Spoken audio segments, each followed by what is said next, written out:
ദൈവനാമത്തിന് മഹത്വം. ഈ നല്ല പ്രഭാതത്തിൽ ദൈവവചനം ദൈവാത്മാവിൽ നമ്മളോട് ഇങ്ങനെ ഇടപെടുന്നു. ആവർത്തന പുസ്തകം 10-ാം അധ്യായം അതിൻ്റെ 13-ാമത്തെ വാക്യം, ഞാനിന്ന് നിന്നോട് ആജ്ഞാപിക്കുന്ന യഹോവയുടെ കൽപ്പനകളും ചട്ടങ്ങളും നിന്റെ നന്മയ്ക്കായി പ്രമാണിക്കുകയും വേണം എന്നല്ലാതെ നിന്റെ ദൈവമായ യഹോവ നിന്നോട് ചോദിക്കുന്നത് എന്ത്? ഈ നല്ല പ്രഭാതത്തിൽ വചനം അനുശാസിക്കുന്ന ഒരു ദൈവപൈതലിന്റെ ഉന്നമനത്തിനു വേണ്ടി ദൈവീക പ്രമാണങ്ങളെ പാലിക്കണമെന്നുള്ള കർക്കശമായ നിർദ്ദേശം ഈ ദൈവവചനത്തിലൂടെ പരിശുദ്ധാത്മാവ് നമ്മെ ഓർമ്മിക്കുകയാണ്.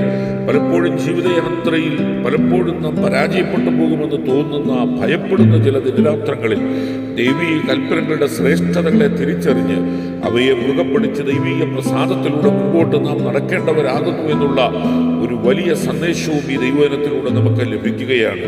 അവയെ പ്രമാണിക്കുന്നുവെങ്കിൽ ദൈവിക നന്മ പ്രാപിപ്പാൻ തക്കവണ്ണം സ്വർഗം നമ്മെ പ്രാപ്തരാക്കുമെന്നും ഈ ദൈവവചനം നമുക്ക് ബുദ്ധി ഉപദേശിക്കുകയാണ്.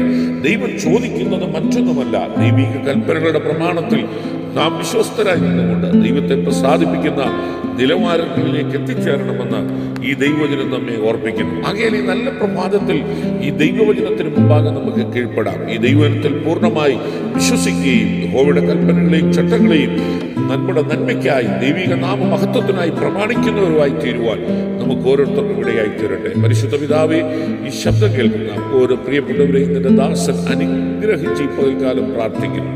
യേശുവിന്റെ നാമത്തിൽ തന്നെ ആമേൻ, ആമേൻ, ആമേൻ.